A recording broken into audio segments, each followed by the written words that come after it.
Quite a shock to hear this story. Police will have to start the search for those responsible for the Krugersdorp Gang Rapes from scratch. The robbery, rape and sexual assault charges against the 14 men accused of the gang rapes were withdrawn in court earlier today. The NPA saying the charges have been dropped due to a lack of evidence. The suspects are now only facing charges for contravening the Immigration Act. Our reporter Manqoba Mchunu joins us now to give us the very latest. So, I mean, this is such a blow, really, Manqoba, and thank you so much for joining us, to the investigators. But it seems, am I right, that it was the DNA evidence that showed clearly these men had nothing to do with this rape?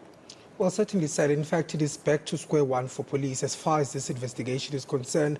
Of course, you'll recall, Sally, that these were part of the 80 suspects that were arrested just days after that incident had occurred. And police were quite certain that they had the right people behind bars. In fact, we spoke to the Minister of Police back then, who had said that they've now, managed to trim it down to 14 people. They've zoomed in on these 14 people. In fact, these are people that we understand had also gone through identity parade where they were identified by some of the suspects. He alluded to the fact that there were still some DNA tests that were still being conducted, but only on 7 of them at that particular point.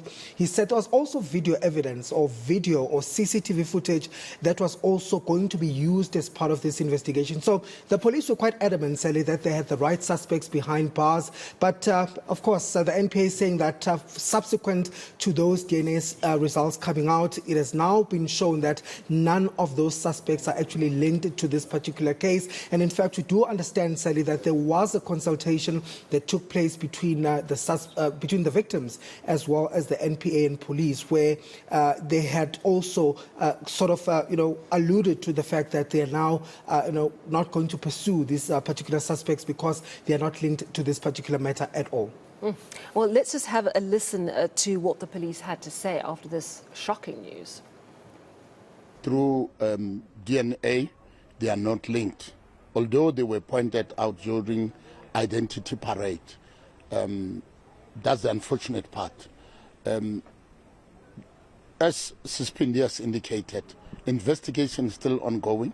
The case is still not closed. All of them are undocumented in the Republic.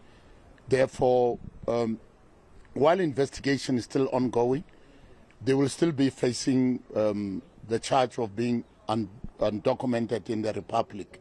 And in the process, we hope that as investigation is still a process that is ongoing, we might be able to still resolve some of the issues that need to be addressed.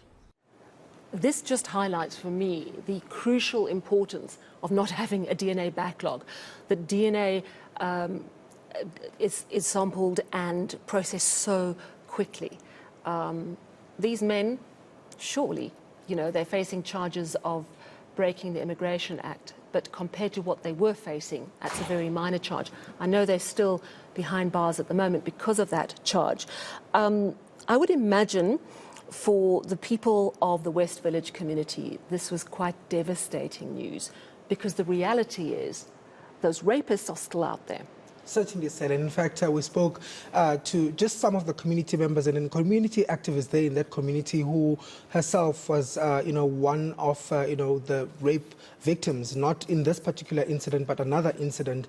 And she spoke about the fear that they now have as a community, because now this simply means that these men are still on the run. They're still there in the community, and that there might still, be an issue of, safety as far as the community is concerned in all of this. So they're saying that they feel let down by the police because they were hoping that police are the ones that are going to help them when it comes to these issues. Of course, we know, Sally, that communities there have been, protesting, saying that police are simply not doing enough. And this time, they hope that police will get it right and that they'll have these suspects behind bars. But they're saying that it's a slap in the wrist, and certainly it is, something that they are not going to take lying down. And I spoke to this lady, and this is what she had to say, Sally, about how they are feeling. They're saying they're not surprised about this because they know that police, have not really served this community. So they're saying that it just shows the incompetence of police. This once more shows the incompetence and inefficiency of the police. You know, it just goes to prove that there's still a lot that needs to be done. There is still a lot that I think they need to go back to the drawing board and ask themselves why these failures in every case. You know, this is just but one of many cases that the police had failed. So and we can't keep exposing our country to that when there is the police. When we do have best laws on paper, they need to use those laws and make sure that the country is protected. Right now, as citizens, we don't feel protected. The crime rate is just keeps on a high because the perpetrators out there, they know that we are in a lawlessness country. Yeah, you can certainly understand her disappointment, but let's not forget that tomorrow there is going to be quite a significant moment relating to this case, and that is the police officer, former police officer, the woman, Dolphina Truter, who has been arrested in connection with this. Just remind us of what her alleged involvement was and what's going to happen in court tomorrow.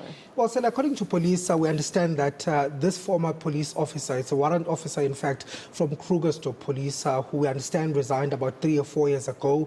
Her involvement as far as this is that she was part of that filming crew that had gone to that, unused mine dump on that particular day. But we understand also that it was through her recommendation that this film crew goes and shoots in that particular area. She was there when this incident happened, and what has really landed her in trouble is the fact that some of the items that were lost or stolen or allegedly robbed from some of the victims in that incident were found in her possession, and that's when she was then arrested and charged with theft and defeating the ends of justice. She is expected, Sally, to appear in court tomorrow. We understand that she will be appearing alone in that particular matter, and we expect that to continue tomorrow.